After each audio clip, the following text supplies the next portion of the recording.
तो दोस्तों ICICI bank ने अपने क्वार्टर थ्री के नंबर को डिस्क्लोज कर दिया है। तो चलिए देखते हैं क्या है क्वार्टर थ्री के नंबर्स के अंदर। डाटा बेसिकली यहाँ पे क्रोज में दिया गया है।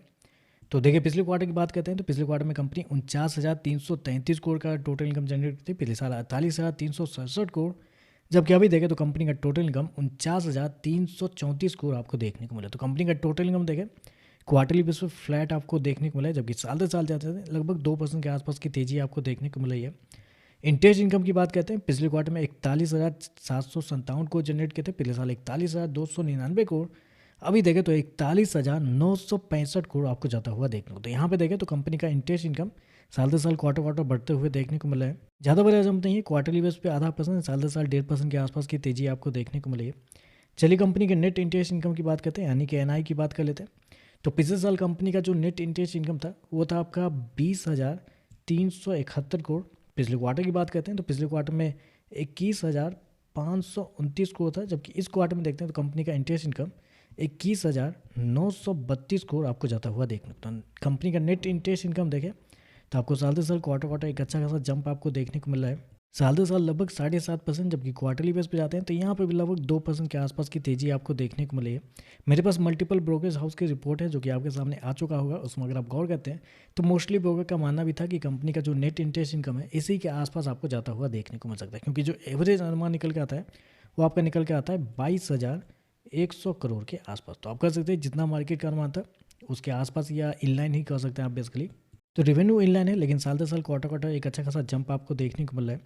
खर्चे की बात करते हैं, पिछले क्वार्टर में 32,035 करोड़ खर्च किए थे। पिछले साल 31,481 करोड़, जबकि अभी देखें तो कंपनी खर्चे 31,978 करोड़ आपको जाता हुआ देखने को मिला। तो खर्चे भी देखें तो खर्चे भी कंपनी के ठीक है, कंट्रोल में ही देखने को मिला है। प्रोविजन की बात करते हैं, पिछले क्वार्टर में 914 करोड़ गवाए थे प्रोविजन के रूप में। पिछले साल 1,226 करोड़, अभी देखें तो बढ़ के 2,555 करोड़ आपको जाता हुआ देखने को मिल रहा है। तो ये यहाँ पे सबसे बड़ा नेगेटिव आपको देखने को मिला। प्रोविजन साल से साल डबल देखने को मिला है, क्वार्टरली बेस पे देखते हैं तो यहाँ पे 2.5 गुना देखने को मिला है। तो प्रोविजन बहुत ज़्यादा इस क्वार्टर में आपको देखने को मिला है। चलिए कंपनी का नेट प्रॉफिट क्या है वो देखते हैं। तो देखिए पिछले क्वार्टर में 12,358 करोड़ का प्रॉफिट था। पिछले साल 11,792 करोड़, जबकि अभी देखें तो गिर के 11,317 करोड़ आपको जाता हुआ देखने को मिला। तो कंपनी का प्रॉफिट के अंदर देखें, प्रॉफिट के अंदर गिरावट आपको साल से साल देखने को मिल रही है। लगभग 4-4.5% के आसपास की गिरावट है कंपनी के प्रॉफिट के अंदर साल दर साल, जबकि क्वार्टरली बेस पे जाते हैं तो यहाँ पे तो 8% के आसपास की गिरावट है। तो कंपनी का प्रॉफिट देखें बुरी तरीके से आपको इस क्वार्टर में गिरते हुए देखने को मिले, साल दर साल क्वार्टर क्वार्टर दोनों। मेरे पास कुछ मार्केट रिपोर्ट है कंपनी के प्रॉफिट को लेके भी, जिसमें आप अगर देखेंगे तो मोस्टली ब्रोकर का मानना था कि कंपनी का प्रॉफिट इस क्वार्टर में बेहतर आपको देखने को मिल सकता है। जी हाँ, अच्छे खासे रेंज में आपको जाता हुआ देखने को मिल सकता है, क्योंकि एवरेज अनुमान 12,500 करोड़ के आसपास देखने को मिला है, जबकि 11,317 करोड़ का प्रॉफिट आपको देखने को। तो प्रॉफिट देखें तो बिलो एस्टिमेट आपको देखने को मिल रहा है। चलिए कंपनी के मार्जिन क्या निकलते हैं और कंपनी के ग्रॉस एनपी नेट एनपी क्या है वो देखते हैं। तो पहले ईपीएस देखें तो पिछले क्वार्टर में 17 रुपये, पिछले साल 16.5, अभी देखें तो गिर के 15.5 आपको देखने को मिला है। जबकि ग्रॉस एनपीए पिछले साल 1.96% था, अभी देखें तो 1.53 है, जबकि पिछले क्वार्टर में 1.58।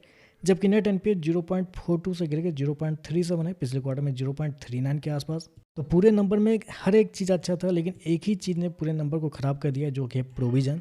प्रोविज़न का इतना ज़बरदस्त तरीके से बढ़ना, उसकी वजह से कंपनी के नेट प्रॉफिट गिर रहे हैं। नेट प्रॉफिट गिर रहे हैं तो बिलो एस्टीमेट आपको देखने को मिला है। तो प्रोविज़न की वजह से कंपनी का नेट प्रॉफिट बिलो एस्टीमेट आपको जाता हुआ देखने को मिला। देखते हैं इस पर मार्केट कैसे ये कहता है। वीडियो पसंद आया तो लाइक कीजिएगा, साथ में साथ चैनल को सब्सक्राइब जो कीजिएगा। धन्यवाद।